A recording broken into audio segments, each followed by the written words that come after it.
2021년 3월 26일 큐티 말씀입니다. 요한복음 17장 1절로 8절입니다. 예수께서 이 말씀을 하시고 눈을 들어 하늘을 우러러 이르시되 아버지여 때가 이르렀사오니 아들을 영화롭게 하사 아들로 아버지를 영화롭게 하게 하옵소서. 아버지께서 아들에게 주신 모든 사람에게 영생을 주게 하시려고 만민을 다스리는 권세를 아들에게 주셨음이로소이다. 영생은 곧 유일하신 참 하나님과 그가 보내신 자 예수 그리스도를 아는 것이니이다.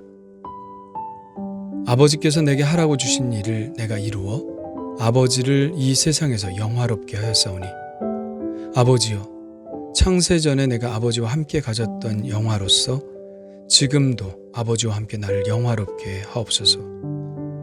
세상 중에서 내게 주신 사람들에게 내가 아버지의 이름을 나타내나이다. 그들은 아버지의 것이었는데 내게 주셨으며 그들은 아버지의 말씀을 지키었나이다. 지금 그들은 아버지께서 내게 주신 것이 다 아버지로부터 온 것인 줄 알았나이다. 나는 아버지께서 내게 주신 말씀들을 그들에게 주었사오며 그들은 이것을 받고 내가 아버지께로부터 나온 줄을 참으로 아오며 아버지께서 나를 보내신 줄도 믿었사옵나이다. 아멘. 17장은 예수님의 대제사장으로서의 기도 혹은 제자들을 위한 중보 기도라고 이름을 붙일 수 있습니다.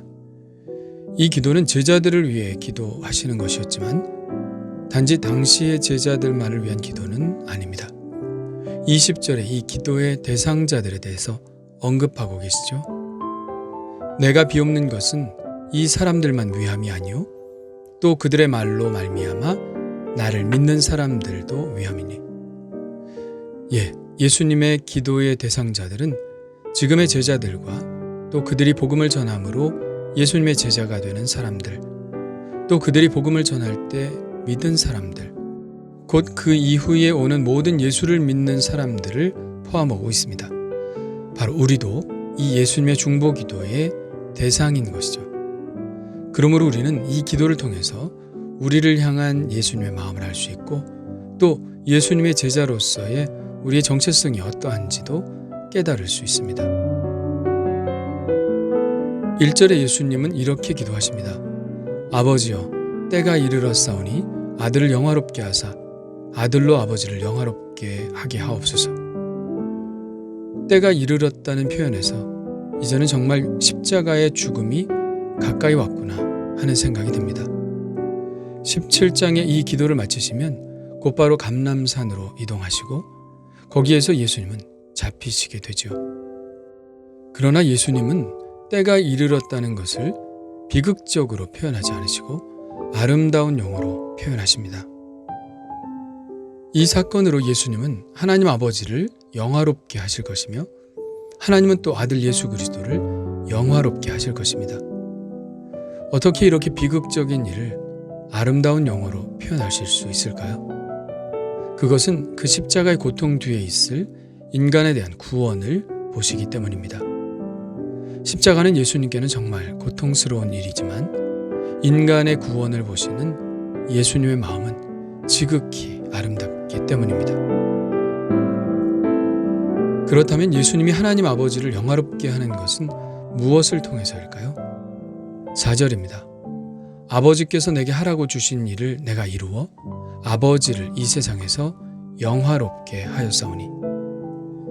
하나님 아버지를 영화롭게 하는 것은 아버지께서 명령하신 일을 행하심을 통해서입니다.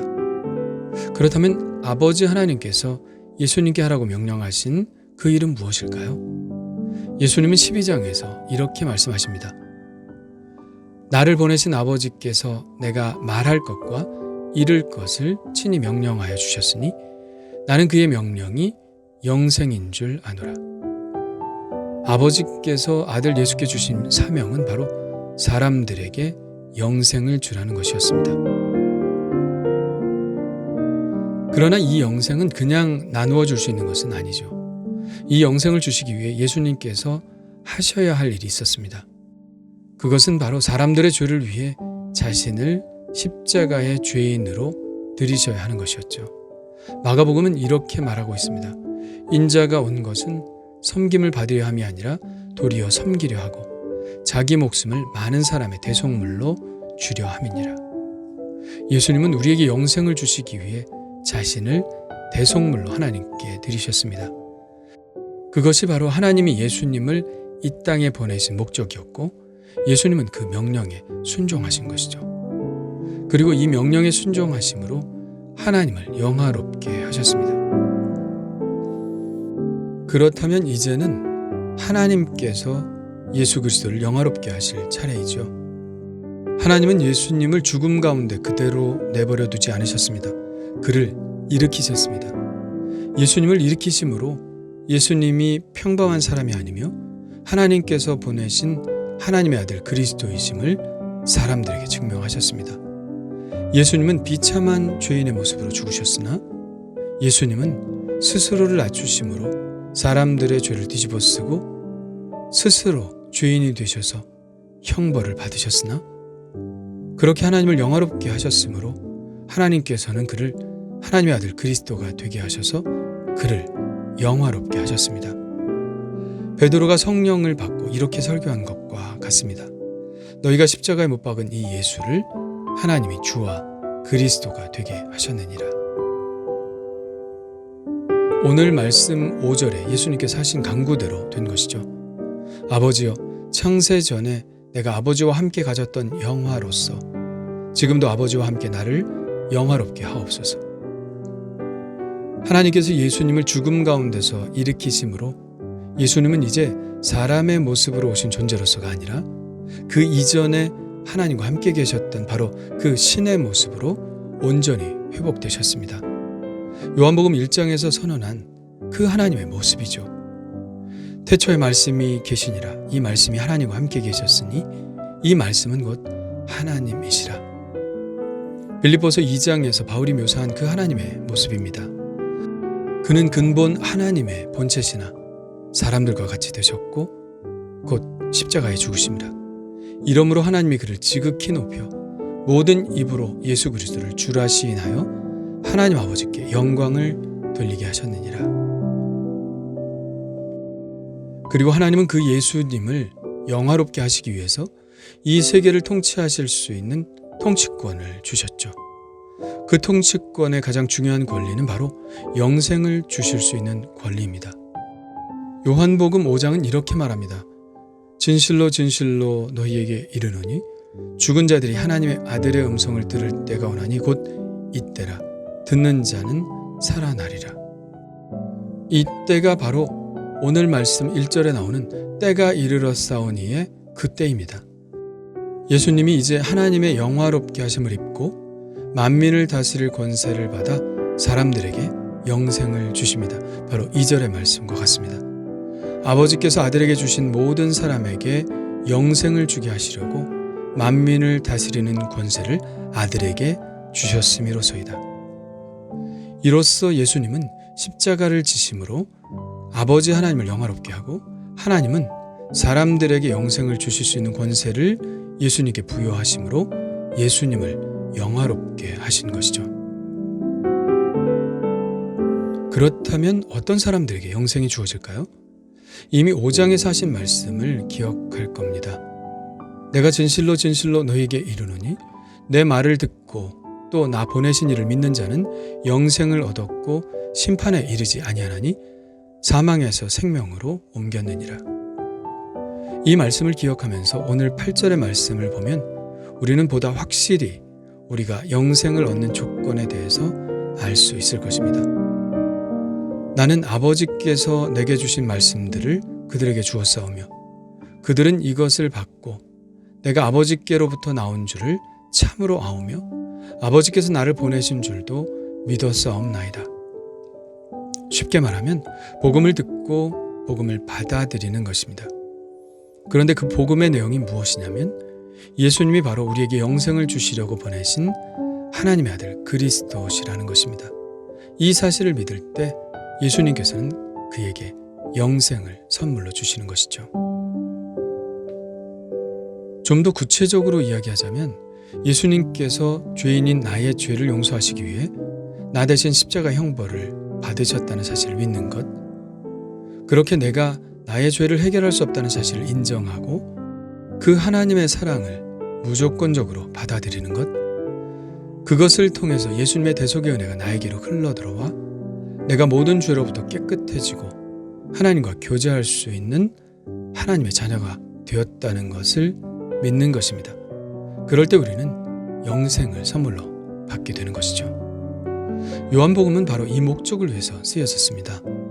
오직 이것을 기록함은 너희로 예수께서 하나님의 아들 그리스도이심을 믿게 하려 하며 또 너희로 믿고 그 이름을 힘입어 생명을 얻게 하려 함이니라. 아멘. 우리가 예수를 믿을 때 우리는 영생을 선물로 받습니다. 그리고 그때부터 우리는 영생을 누리게 되는 것이죠. 오늘 예수님의 기도 속에서 예수님은 그 영생이 무엇인지도 설명해 주십니다. 3절입니다. 영생은 곧 유일하신 참 하나님과 그가 보내신 자 예수 그리스도를 아는 것이니이다. 영생은 영원히 사는 것이 아니라 아는 것이랍니다. 누구를? 하나님과 예수 그리스도를 아는 것입니다.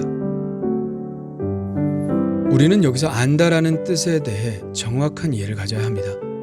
안다는 말의 히브리적 용법은 관계를 통해서 안다 혹은 교제한다는 뜻을 가지고 있습니다.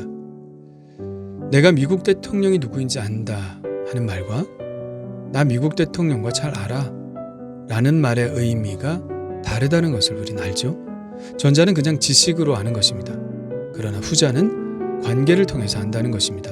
그 사람도 나를 알고 나도 그를 안다는 것이죠.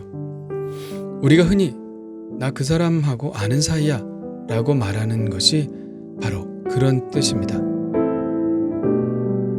이 용법이 드러나 있는 것이 바로 누가복음인데요. 천사가 나타나 마리아에게 말하죠. 보라, 내가 잉태하여 아들을 낳으리니 그 이름을 예수라 하라. 그때 마리아는 이렇게 대답합니다. 나는 남자를 알지 못하니 어찌 이 일이 있으리까? 여기서 안다는 표현은 남자와의 친밀한 관계를 맺는다는 뜻입니다. 아주 내밀한 깊은 관계를 말하는 것이죠. 오늘 말씀에 쓰인 용법도 바로 그것입니다. 영생이란 죽어서 영원히 사는 것이 아니라 예수님이라는 생명을 우리가 영접할 때 이미 시작되는 것입니다. 그 삶은 바로 하나님 아버지와 또 그 아들 예수 그리스도와의 깊은 교제를 나누는 삶을 말하는 것이죠. 알아나가는 것입니다. 사귐을 갖는 것입니다. 더 깊은 관계로 나아가는 것입니다. 예수님이 아버지 안에, 아버지가 예수님 안에 있는 것처럼 우리도 삼위일체 하나님의 사랑 안에서 교제하는 삶을 사는 것, 그것이 바로 영생이라는 것이죠. 그러므로 지금 우리는 이미 그 영생을 받았고 또 이미 그 영생을 누리고 있는 것입니다. 그러므로 우리는 예수님이 오신 목적을 이렇게 달리 말할 수 있겠죠. 예수님이 오신 목적은 우리를 하나님과의 교제로 이끌기 위해서입니다. 그렇다면 지금 우리에게 중요한 것은 무엇일까요? 예수 그리스도와 그리고 하나님과 친밀한 교제를 나누는 것입니다. 기도함으로, 찬송함으로, 또 말씀을 보고 듣고 묵상함으로 하나님을 알아나가고 친밀한 교제 안으로 들어가는 것입니다. 그 교제의 기쁨은 너무나 큰 것이며 그 교제의 평안은 너무나 놀라운 것이죠.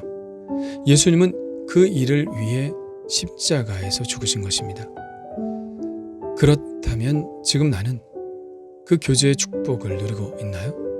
예수님이 십자가에 죽으시면서까지 우리에게 주고자 하셨던 그 교제의 사랑과 기쁨과 평안을 누리고 있나요? 주님 감사합니다.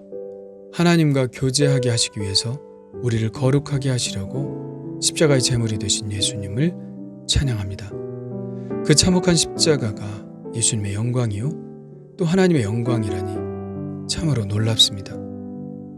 그러니 우리도 세상을 구원하기 위한 고난을 영광으로 여기게 하여 주옵소서.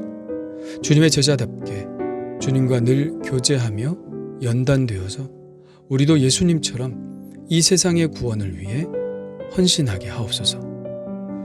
오늘도 그 교제의 평안과 기쁨을 허락하여 주실 줄 믿사오며 예수님의 이름으로 기도합니다.